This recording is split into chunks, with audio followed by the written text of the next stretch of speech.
Did you get enough to eat? All right. I suppose that's for the quality of the food and the quality of the volunteers. Amen? Amen. Thank you very much, guys. If you hear of leadership seminars coming on here at Beulah Baptist Church, you know you will be well taken care of. So we're going to get started here in just a moment. Again, I want to say welcome to those who are online. Thank you for tuning in. And you should fly down next time and join us. It would be worth it, right, guys? Yes. So before we get started, who drove the farthest to be here today? Who drove the farthest? First Baptist. Tell me where you from again, sir? And how far that is that? About 2 hours. Okay. Anybody drive anything farther than 2 hours? That was incredible. 5 minutes. Yes.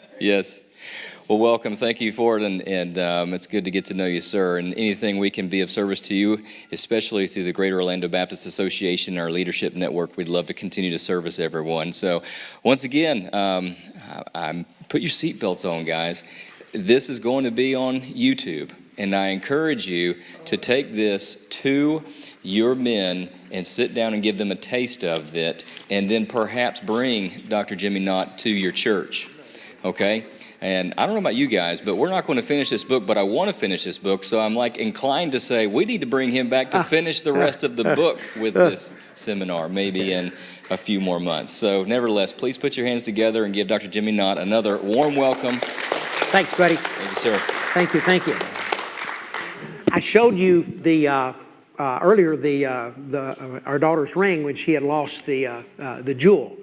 I didn't tell you the rest of the story is like no married woman. My wife, my daughter never goes around looking at a ring. You know what I mean? You never pay attention to it, assume it's there. So she doesn't really know how long the gem had been gone. But one day she noticed it and called in an absolute state of panic. And then that's when I got the picture. And of course you look everywhere, but you know, it's small, but months later she calls and rejoicing that they had found the gem and it was underneath the bed, because if it had been anywhere else it would have been vacuumed. Okay, so it was really kind of a God thing. And then he was telling me the story. The gentleman drove 2 hours. That when he and his wife got married, they went to a friend who sold jewelry, and she'd been frankly saving a really nice jewel just for the right couple, I guess you could say. And she just felt compelled to give them an unbelievable price. So she customized this wedding ring. Okay, and they had the same thing happen. His wife went to work, and he stayed home with the baby that day. And when he was changing the baby on the changing table, there was the gem. And of course, the wife never knew it until she got home. And he said, "Are you missing anything?" No, as far as I know, missing anything. Oh. Yeah, there it was. So he was telling me the story during the lunchtime. So that was kind of cool. Hey, listen, we left the food out, so feel free to get up.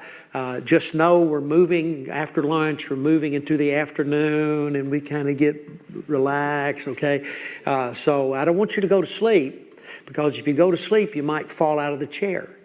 Now that happened to Paul. You remember the story in Acts?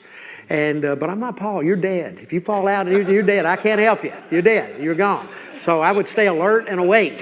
I'm going to go about 45 minutes. Then we'll do a little bit around the table, and we're about 15 minutes ahead of schedule. And then I'll come back and do the last session. We'll not do a discussion time after that.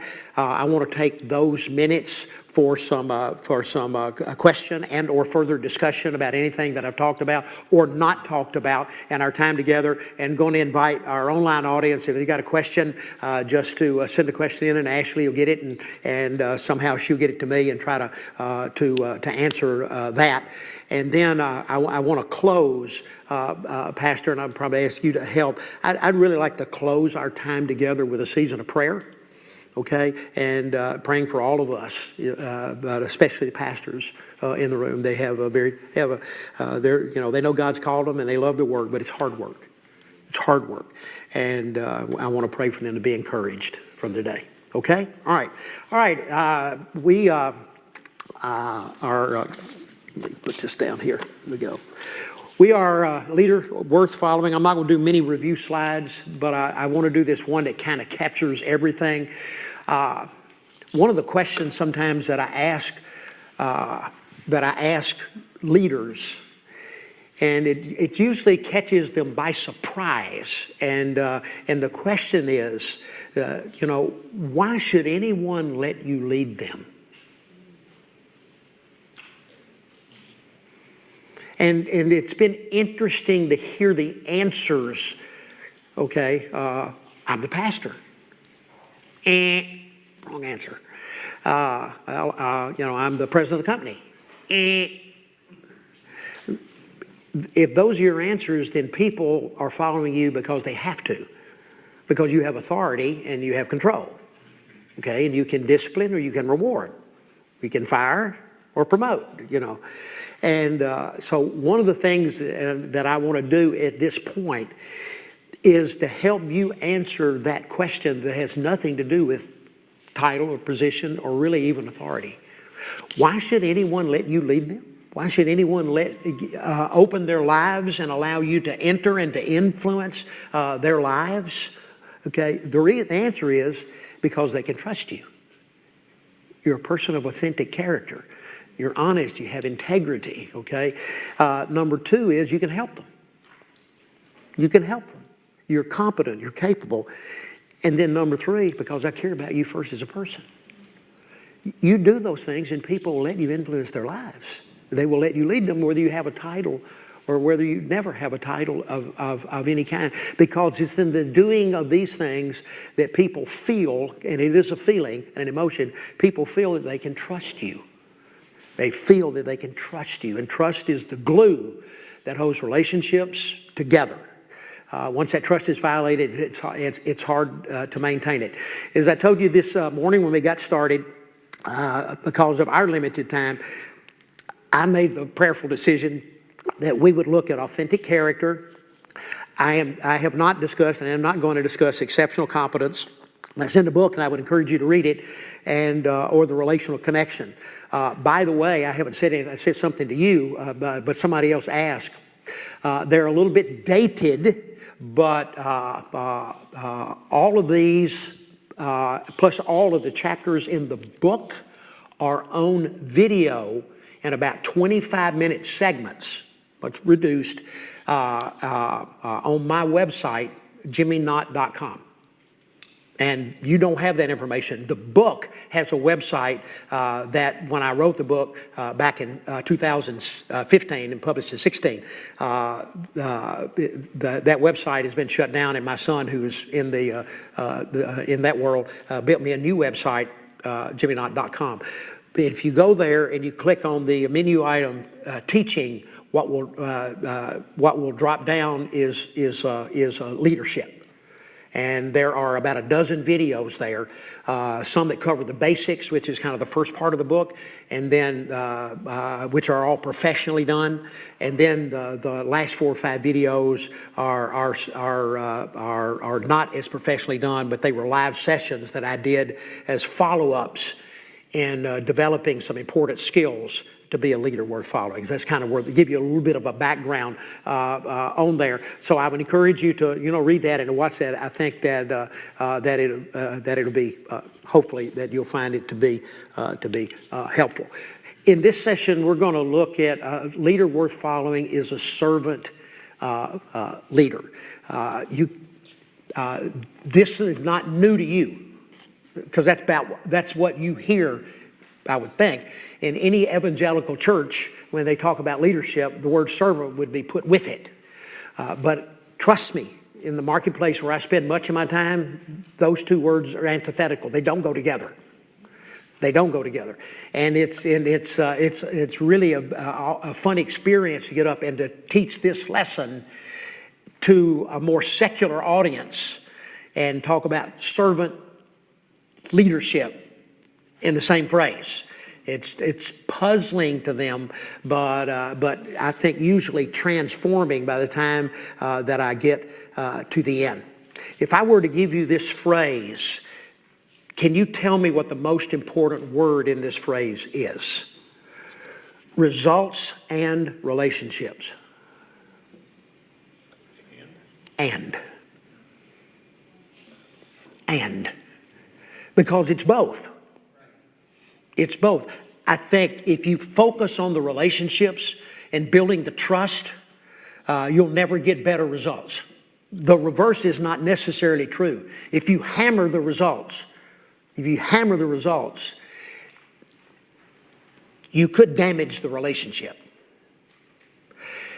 Focusing on the results is harder and takes a lot more time. Focusing on the results, you may get the results, but you're not getting the engagement and the ownership of the people, which is really what you want in the end. So it's a slower process. This doesn't really have that much to do, with the lesson, but I felt maybe it's Holy Spirit prompting. One of the things that I've learned, and this is true in the church world or the business or the marketplace, is when you move into a new place, whether it's a new church or a new job, what have you, if you're a wise leader, the first thing you do is you find out who are the influencers in the organization. It's not necessarily who have the titles, who do the people listen to, and I game changer for me. I would find out early on who those folks are, and I would take the initiative, and I would make breakfast, coffee, or lunch with them. And I would sit down as a new kid on the block then and say, listen, I just was honest. I ask around, who are the people here in this church or in this organization that matter the most, that people listen to more than they listen to anybody else? And I want you to know your name came up. It says an awful lot about you. Okay, you may be a deacon, you may not have a title, what have you. And I thought, you know what? I want to get to know people. I want to get to know someone that people say matter to them. So that's why we're here today. So I want to know your story. I just want a friend and a confidant, okay, and an ally, okay, and somebody whose influence will reverberate to others. Okay, you got to realize only about 15 to 18% of the people, okay, in a church or in a marketplace, just 15 to 18%, are the ones who tip the scales. And where a lot of times in churches and in organizations, especially churches, we have been too concerned winning over the majority. Now, I understand majority rules in most churches, and I get it, and I support that. But we're usually in error in how we go about winning the majority.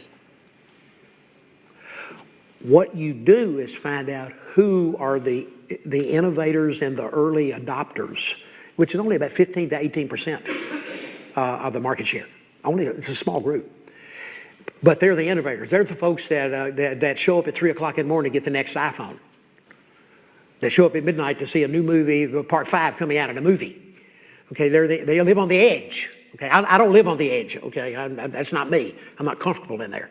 Okay, I tend, my thinking wavelength is more in the middle. But there are these folks that are way out here.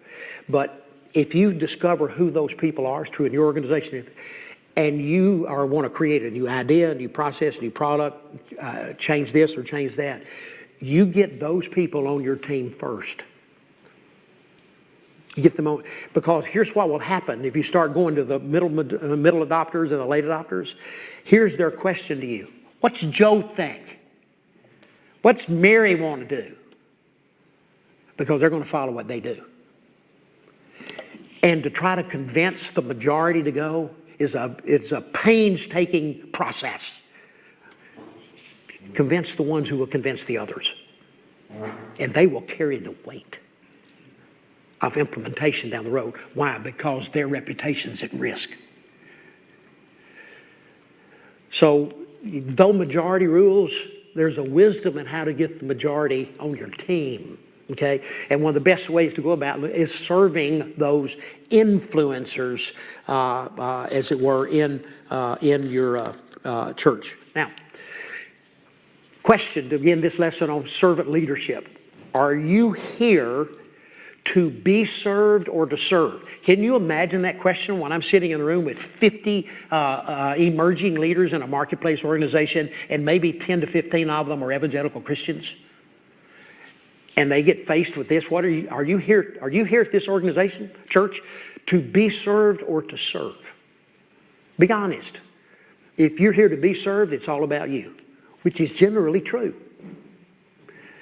Or to serve, and that's about others.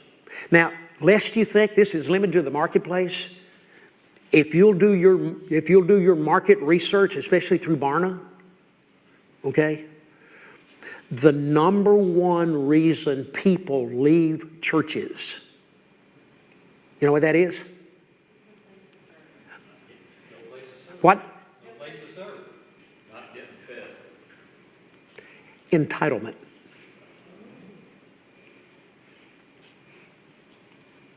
They didn't get the music they wanted. They didn't get something that they wanted.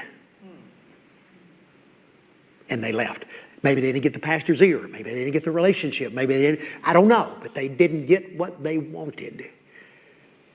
And a sense of entitlement that forces them to move on.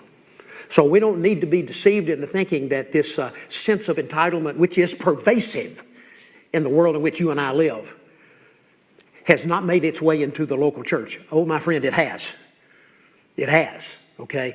Just like this spirit of divisiveness and vitriol that has made its way into our nation the last 10 to 15 years has also made its way into our churches. It's hard to live in that kind of a culture and in the marketplace. Work in it, live in it, 8 hours a day, 5, 6 days a week, work-wise, and separate that mentality, every man for himself, when you show up for church on Sunday. It's hard, it's difficult. And that's the reason, I don't know if it's true here, but it's true in a lot of, there's just more questioning, there's more divisiveness going on in the life of good and solid churches than I have ever seen in my 40, almost 50-year history of the church. Because it's hard not to be stained by the world in which we live. Okay? And this is often the mentality, as it were, that takes place. So if you're here to be served, it's all about you. Okay? If you're here to serve, it's all about others. And it's not an easy thing to do.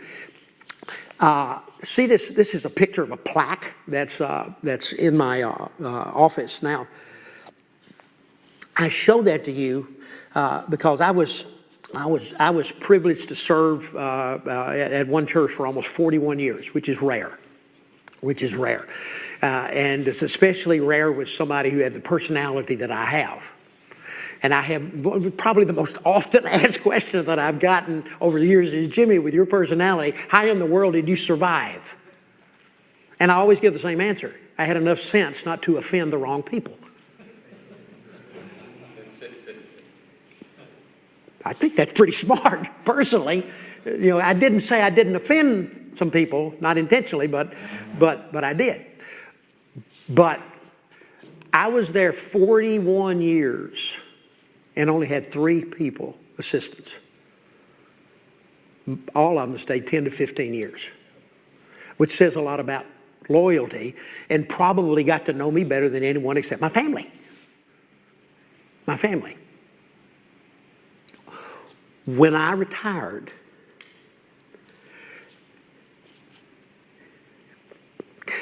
they gave me this.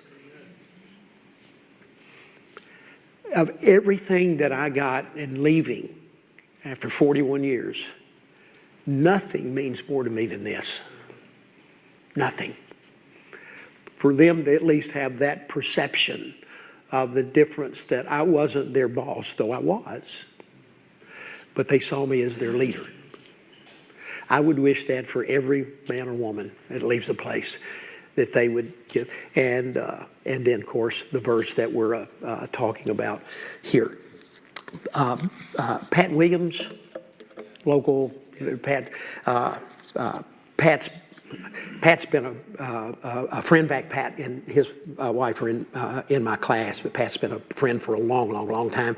I remember we had those 17 children, most of those that he adopted. And I was coaching in the Winter Park Little League. Pat would show up every Saturday like I did, but he'd be there all day long. He had 100 kids. And so we just got to know each other over the years. But Pat's a prolific author, and in one of his books on servant leadership, he says, in this world there are two kinds of leaders, bosses and servants. Bosses wield power, issue edicts and commands, and expect to be obeyed and served. Bosses use their power to elevate the self. But servant leaders empower others, delegate authority to others, and exemplify obedience and servanthood. Servant leaders elevate others. Do servant leaders ever take charge? Do they ever hold people accountable? Do they exercise authority? You bet they do. But they do so for different reasons and with different motives than bosses do. A boss exercises the authority of reward, punishment, and compulsion. The servant leader exercises moral authority and wields the power with love. Boy, that's spot on from Pat. Spot on. When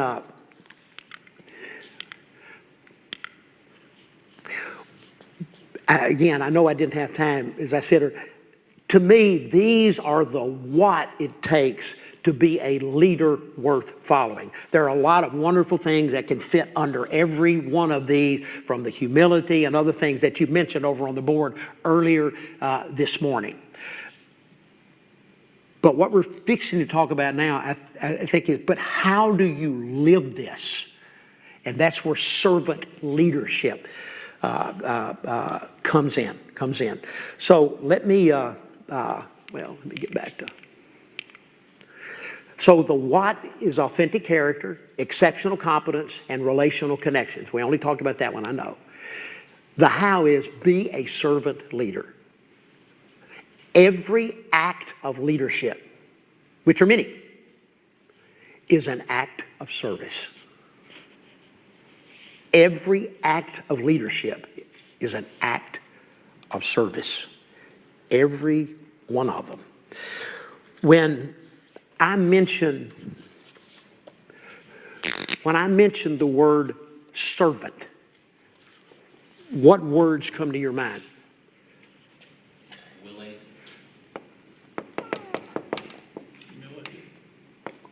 Humility, willing. Christ-like.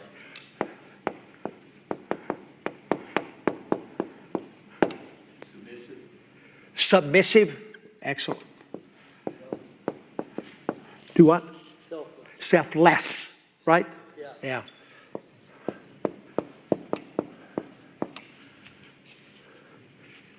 Anything else? Doer.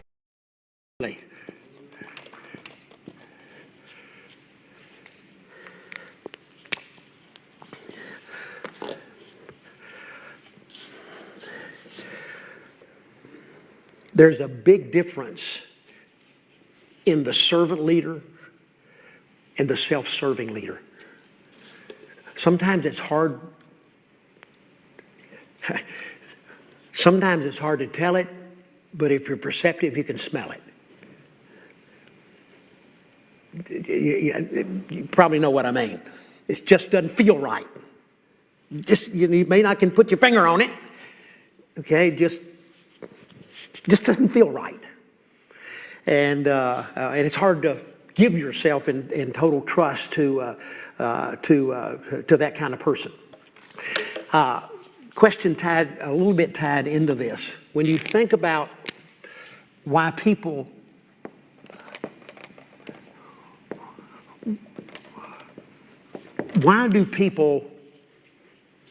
what are some motivations for leading? Let me put it that way. Why do people lead? Why do people want a position of leader? What is it about leadership that makes people want it? What? Calling. A calling. Ego. Power. Prestige. Authority. Control. Prestige. Where? Prestige. Prestige. Prestige. Oh, yeah. Excellent. Yeah. From a positive side, impact. Well, even these negative aspects, okay. A lot of times I've seen you have too. They're that way because they want to make it. They want to have an impact. They want to make a difference. Okay. Again, influence can be positive or negative, but it's still influence. Okay, and sometimes it's carried out negatively to do it. Anything else? Progress. Want to move? People are just wired to move things along and to help things to advance and to help things to grow. What I had written down was power, control, perks. Perks can be a big one. Money, status, respect. All of those are reasons. What do you think the highest motivation is?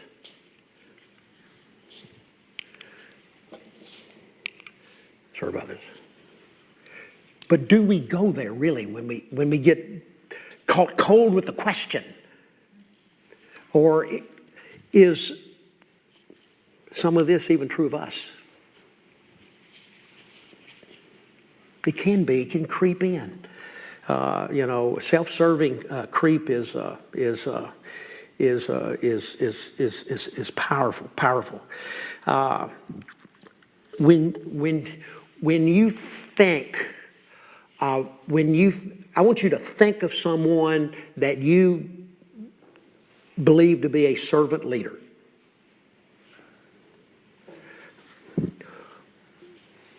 When you think of them, is this what you think of? And more? And more? Probably. It should be. It should be. But I wrote down, and I'll give you some research on this in a minute, of the servant leadership qualities.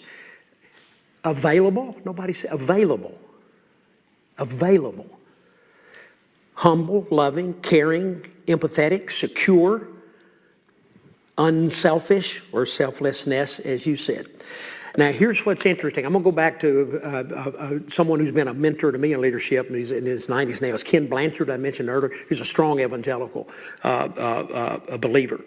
Back in, let me say, I think it was 2018, because they're big on servant leadership. He took his organization, and they traveled across America to 12 to 15 different cities and gathered, leaders, secular leaders largely, out of the marketplace and asked them, okay, what do you look for in a leader, but especially a servant leader?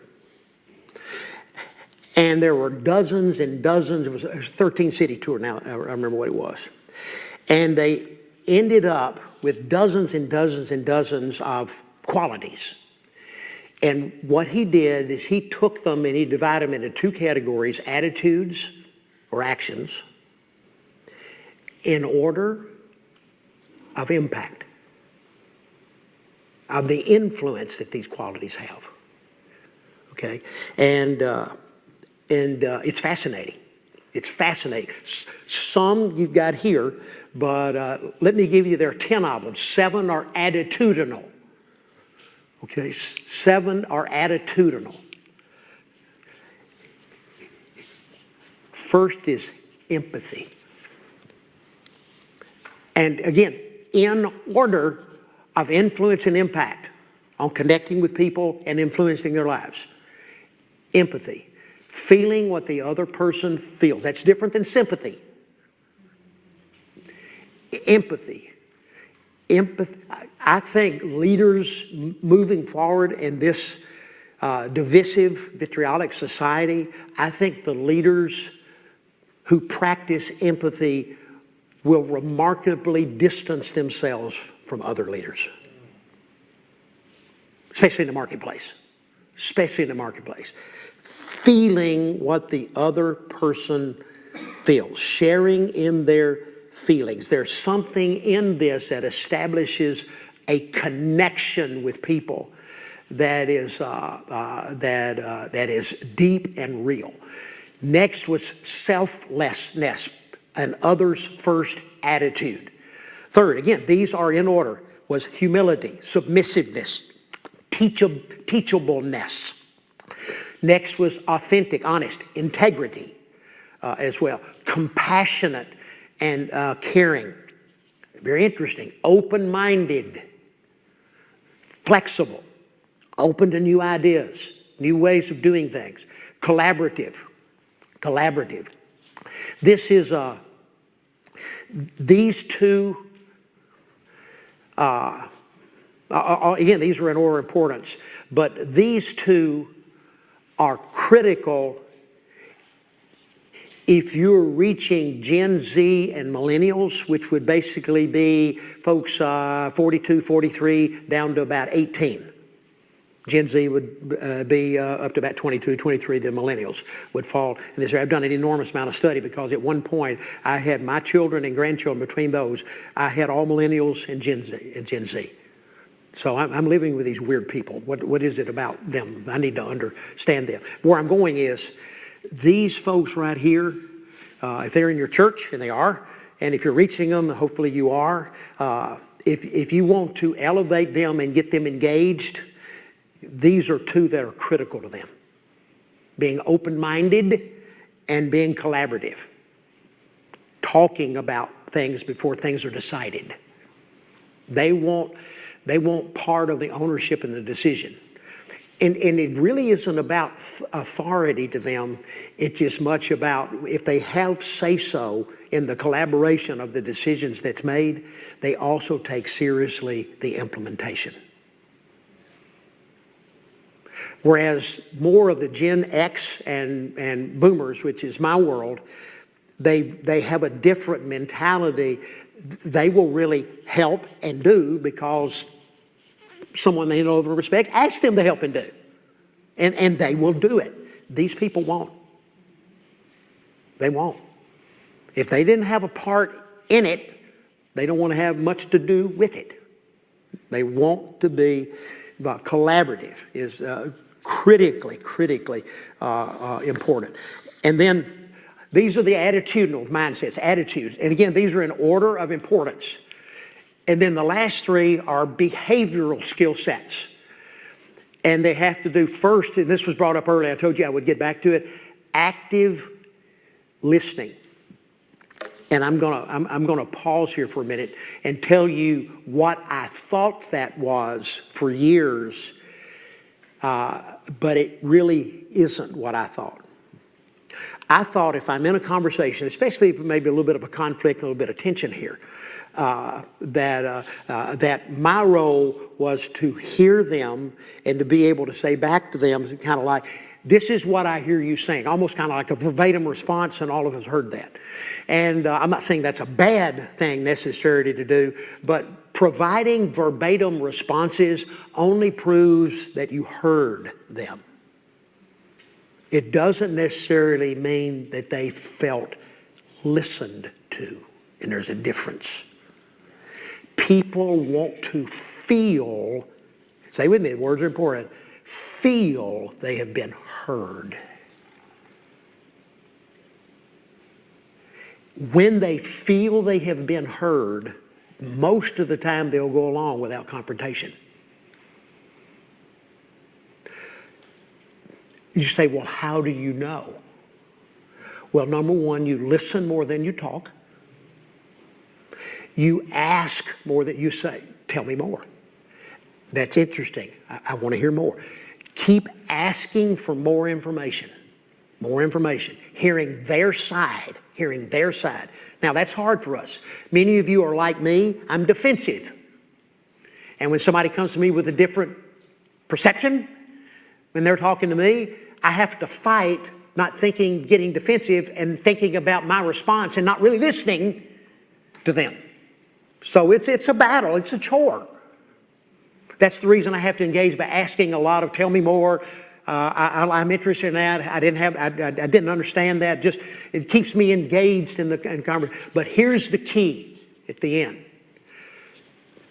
You say to the other person, do you feel like I heard? Do you? It doesn't mean that anybody's changed their mind. But you didn't damage the relationship. And you probably want a deeper relationship as a result of it, even though maybe nothing changed in terms of I was for this and you were for that. The key is in active listening is not just being able to repeat back to them what they said to you. It just means you got a good memory. It's, do they feel you heard them? That's critical. That's a great tool, Pastor, in meetings. When it's all them, does everybody feel like they've been heard? Okay, it's important to me that you feel like you've been heard. Okay, speak up, please. We want to hear from you. And we want you to feel like you've been heard. That's a game changer in building a relationship. Asking more than telling. Asking more than telling. This is really, really hard for people who are high D, type A micromanagers. But micromanager, high D, I'm not high D, type A personality, micromanager, but nothing slows down growth faster than this. When you force people to make their own decisions and you give them permission to make decisions that may fail, will grow them faster. Telling people what to do doesn't grow them. And then last is developing people, which is part of what we're here today, developing self and others, as it were, followers of Christ, and as leaders as well. Okay? Now, there were 10 of these. I think if you'll turn the page on your listening guide, is there a list there of those 10? Is there? Okay. All right. I want you just quickly, hopefully those of you watching downloaded, I want you quickly on a scale of 1 to 6, 1 being lowest, 6 being the highest, just quickly. First thought, best thought is circle the number for each one of these attitudinal or skill sets. Just for yourself. Just circle what you believe is true of you in these 10 areas. What you believe is true of you.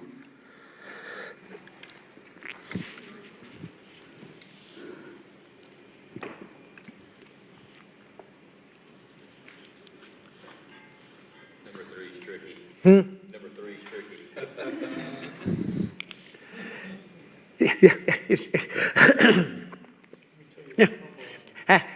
Yeah, I'm a 6 in humility. Well, no, you just said you weren't.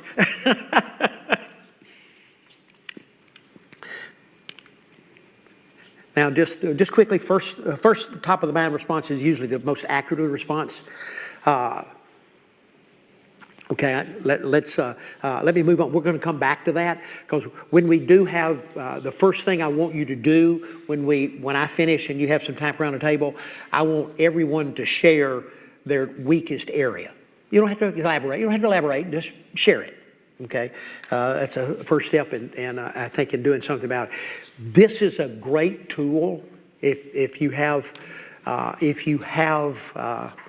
guess, the intestinal fortitude to do that, and that is to give that sheet to people who know you well or you work with, and say, fill that out on me. Fill that out on me. It's kind of like my old blind spot experience that I told you about. It was one of the most life-changing moments in my life when I asked a handful of men who knew me pretty well to tell me what my blind spots were. And I'm a pretty self-aware guy, I'll be honest with you. And I met with them, told them, you can talk to anybody you want to. It doesn't make any difference to me. I don't need to know who you've talked to, but we're going to meet right back here in this room in 1 month, and you're going to tell me what my blind spots are. So over that next 30 days, big self-aware me, I took my legal pad and I wrote down my blind spots. Okay, I got it. And so 30 days later, we met in the same room. I remember there was one door in the room, one door out, same door. When I got there, and tapped on the door, they opened the door, and all of the men were standing next to the door. That should have been a clue. And they had a seat for me about 20 feet into the room. And so I went over and sat down, and I said, y'all done? I said, yeah. We talked to a bunch of people, and we kind of pulled it all together. And here's what we came up with. And you're intimidating, you're defensive, and you're controlling.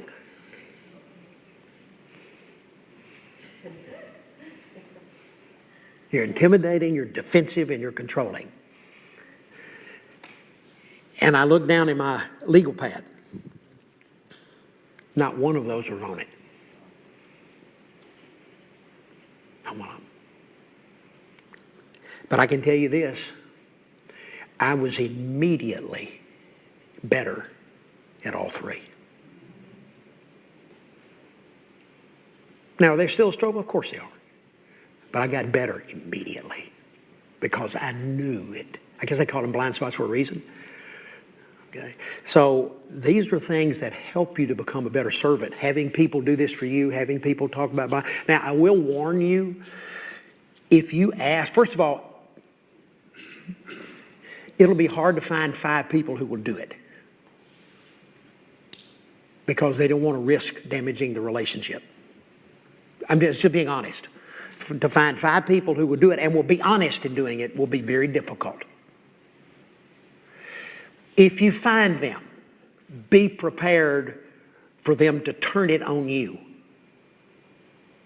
In other words, I did this for you, now you do it for me. Okay? I wasn't prepared for that. And I had, this was an uncomfortable, one of the most uncomfortable conversations I've ever had in all of my years of marriage. Lynn and I were walking, and I told her kind of what had happened, and we were walking, and she never broke stride. And she said, honey? I said, yeah. What are my blind spots? You know what? I really should have anticipated that question, and I didn't. And one of the most awkward moments in my marriage, because that's a moment, okay? And so I said, you know what? This is the answer to your inquiry is too important for me to give you a quick answer. And I said, but if you will give me a little bit of time, I know what they are, or what I think they are. It's just how to tell her is what I was struggling with. And because it's hard. But I want to hear it from people who love me. Because they're the only ones that would be honest with me. Everybody else will either not like me or just put up with me because of the blind spots. And you want to know because you get better. And going through these and going through the blind spots help us to get better. Now, why don't you think about this? Why don't we live out more servant leadership qualities and attitudes? There are 2 reasons. Pride and fear.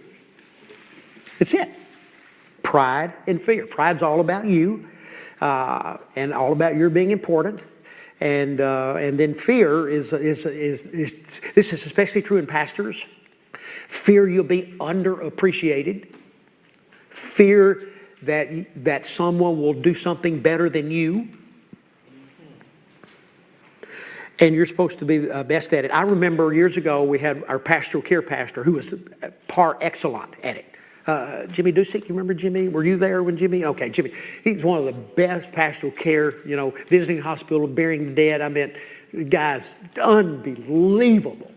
And I was in charge of helping new members come in, get assimilated, and find a place of service and ministry. It's one of my responsibilities. And I had a class on finding your place to serve. And one of the options on there to talk about in serving was getting involved as a layperson in visiting nursing homes, assisted livings, and hospitals. Okay, and perhaps funeral homes when there was family visitation. Just a real caring ministry. And I would give those names to the ministers in charge, and I gave Jimmy those names. I mean, there was a steady, the class was every month, so it was pretty steady, 3, 4, 5. And then about once a quarter, I would send an email out to the folks who had completed the class to say, can we get back together and let me make sure you got connected, that the system is working. And I kept hearing over months this one consistent area. I called Jimmy's office and I never got a call back. Or so he said, well, I got a call back, but they said thank you, but they didn't need anybody. This just doesn't sound right.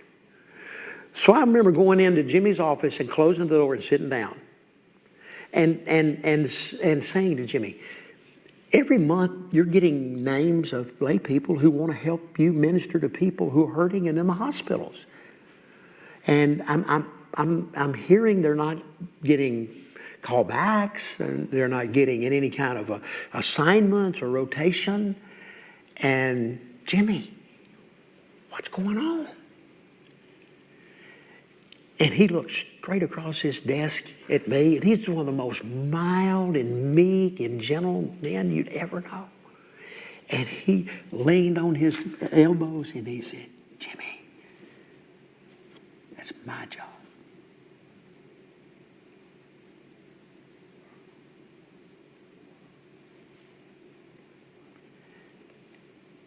And I was, for one of the few times, speechless. And I tried to have the old, you pastor, the equipping conversation. We're here as ministers to equip the ministry. It didn't work. Jimmy said, Jimmy, he said, I'm not trying to be difficult, but Jimmy, this is what I do. And I love doing it. And I don't need help. I wake up every morning. I mean, this sounds, horrific to me. I wake up every morning going to the hospital or the funeral home or to somebody's home whose loved one has passed. I thought, oh, that may be hell on earth. I don't know. It's hard. And I never convinced Jimmy. Never. Ever. Okay, and eventually retired and moved on. But there was one reason. It was fear. Jimmy was afraid, as we talk more and more, that some of these people might do that ministry better than he did it. And a lot of lay people never got involved, okay? Never got involved as a result of it. All right, let me move on quick. Just kind of some final thoughts. These are just some sentences. Serving others is not a strategy, but it's our identity, especially as believers. It's who we are. It's not just what we do; it's who we are as believers. Serving others is not a strategy, but our identity. Next, don't feel badly if you haven't lived this way, much less mastered it. It's not natural. It's supernatural. Okay, fostered by the Holy Spirit and only by the Holy Spirit. Left to ourselves, we will self-serve. We will. It's just in us. So, but keep working at it, one servant, as you might say, at a time. Serving others is not just a good idea. It requires intention and action. It's something you do. It's something you do. We'll read John 13 in a minute, which is a perfect example of all of this. And Jesus washing the disciples' feet. And then next, if serving others is important to you, you'll find a way. If not, you'll find an excuse. I'm too busy, I'm too tired, it's not convenient.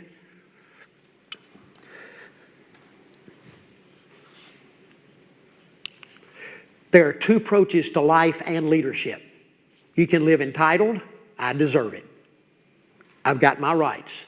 What do I get out of this? That's the thing that Ashley brought up earlier when she mentioned the word transactional in relationships, okay, rather than just relational. The other approach is to live as a servant. What can I do, okay? Chick-fil-A has it right.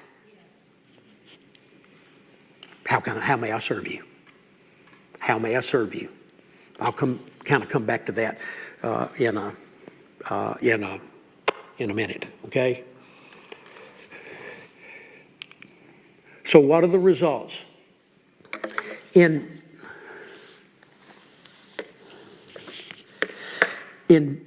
John 13, and y'all are familiar with the story, the washing of the disciples' feet. We're in the upper room. We're here for several hours in the upper room prior to the arrest, prior to the garden, the arrest, the trial, and all the cross and all that.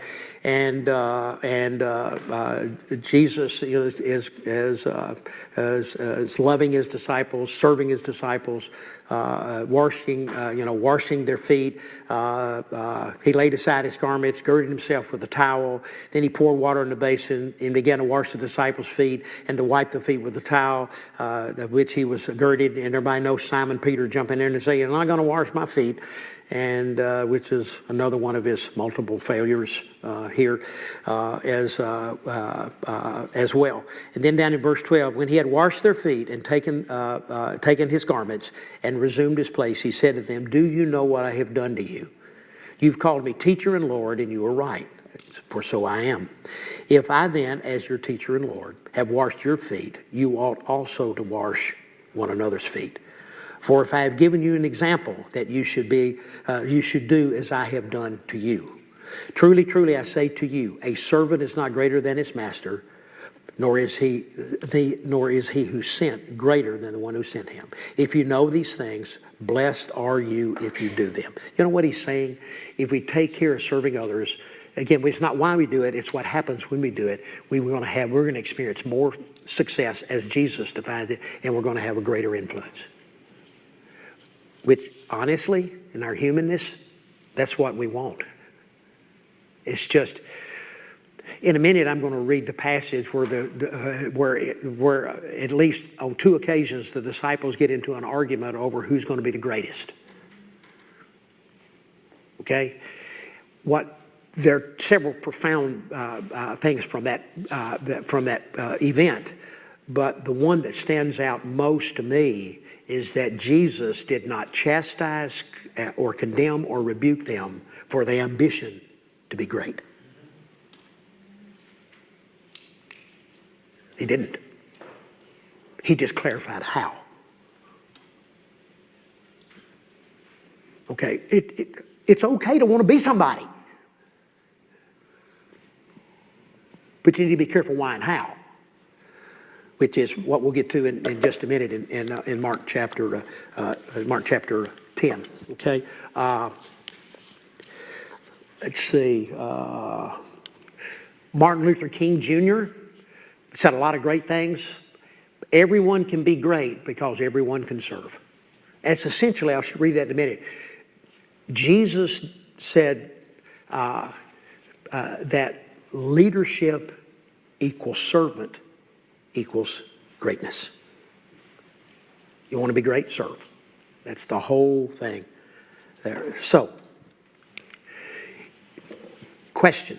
If the people you work with or serve or the church you're in were asked to use words to describe you, would servant be one of those words? If I went to the people you work with, if I went to your spouse, if I went to your kids, your grandkids, I went to your neighbors, I went to your coworkers, and I just simply said, "Give me 4 or 5 words that describe John, Bill, Mary. Give me 4 or 5 words." Would any one of them use the word servant to describe you?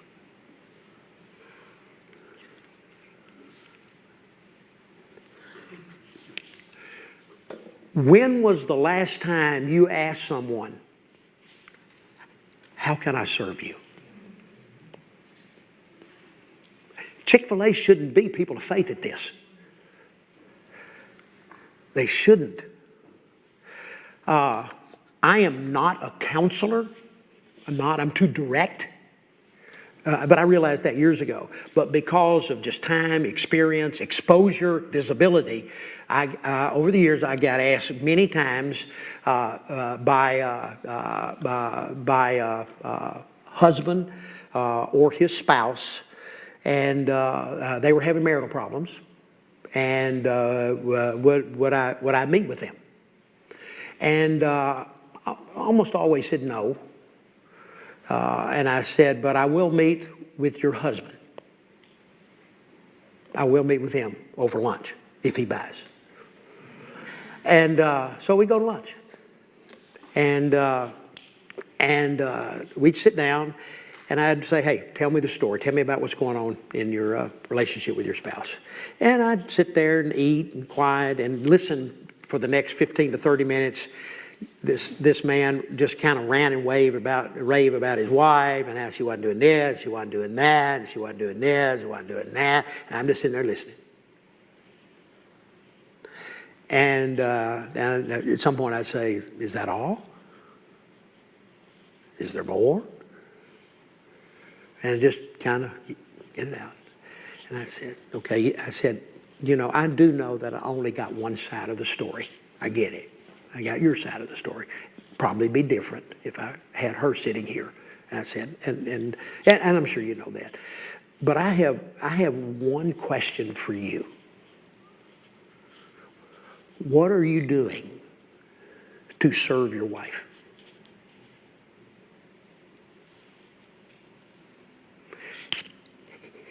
You know what every husband did? He wanted to rehearse the last 30 minutes. You don't understand. This. I said, I just asked you a simple question. What are you doing to serve your wife? And I said, here's what I want you to do. I want you to go home. I want you to tell your wife that we had lunch, if she doesn't know already. And I want you to tell her that I gave you an assignment. And I want you to ask her that question. Well, I don't know that I want to do that. No. I want you to go home and ask your wife, what can I do to serve you? Okay, now once she falls over, help her up. Okay, and whatever it is she says, do it.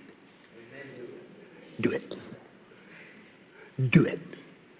Okay. And I said, do not stop me, call me, or text me if you don't do that. I will not talk to you again. I know, that's unchristian, it's unpastoral. I said, get over it. I would say most of the time, I never saw him again. And many times the marriage ended. Along the line, I would have conversation. Interestingly, never the first conversation with the husband. Always the spouse catching me and saying something like this. I don't know what you did to my husband, but thank you. You may have saved our marriage. Saved our marriage. That's my marital counseling. Okay. And I learned that out of personal experience because for the first 20 years of our marriage, I couldn't have been more of a self-serving man than I was. As a Christian, as a supposedly growing Christian, as a pastor, I was worthless at home in terms of help. Worthless. And when God showed me that, almost 20 years ago, I'm not, okay? It just changes that need to be made. I grew up in a home where my dad did nothing. And it's the only example I knew. That may be a poor excuse, but I did nothing. And I asked Linda one day, what can I do to serve you? And this was her response. Could you help me just a little?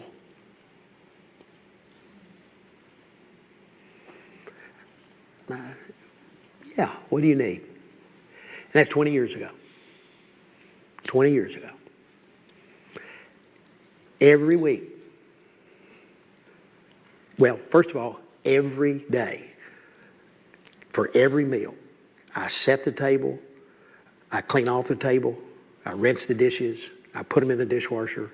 And when they're dry, I put them up. Every Friday or Saturday, I clean every toilet in the house. I dust every shelf and blind. I vacuum every room. And I take out the garbage out of 5 wastebaskets 2 or 3 times a week. I don't deserve anything for that. It's the right thing to do. It's the right thing to do. I just regret I didn't do it for the first 20-something years of my marriage. If you can't do this at home, don't be a hypocrite and do it at church. Start it at home. Start it at home. Maybe the best thing that you've ever done. If your influence as a leader was solely based on serving others, how influential would you be? What if your pay were based on that?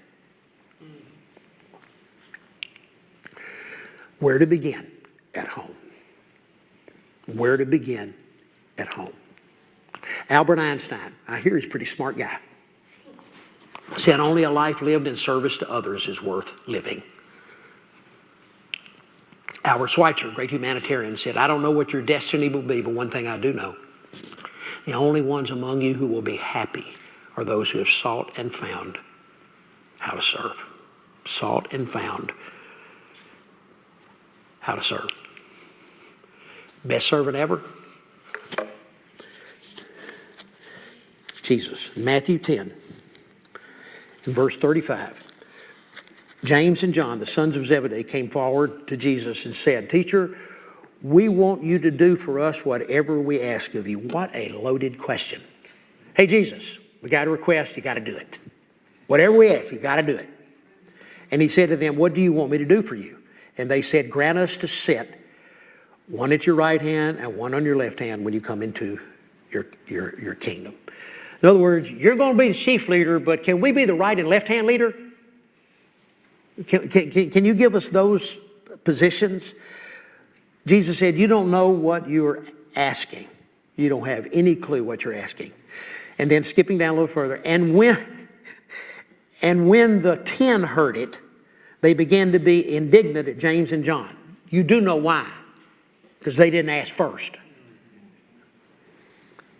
And you got to remember, these are people who have been with him for 3 years. And Jesus called them to himself, and he said to them, you know that those who are supposed to rule over the Gentiles lord it over them. They're hard taskmasters. That's how they lead. It's self-serving. It's about them. You know that those who are supposed to rule over the Gentiles lord it over them, and their great men exercise authority over them. But it shall not be so among you. Don't be that kind of a leader. But whoever would be great among you must be your servant, and whoever would be first among you must be servant of all. For the Son of Man came not to be served, but to serve, and to give his life as a ransom for many. As a ransom for many. There's the passage. Kind of my final question for you is, earlier I asked you, can you think of someone who was a servant leader in your life? And you gave me those characteristics about them. If I were to ask 10 of your closest relationships to name someone they consider to be a servant leader, would they call your name?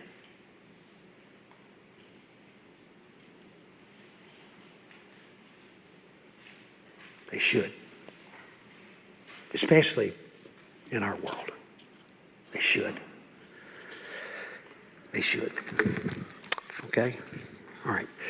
Open to the back of your list, and I want you to take a few minutes and go through those questions on the servant leadership. The first thing I want you to do, though, is to share your weakest area and those 10 qualities. Just state it. You don't explain it. Just state it, and then go through one or two of those questions.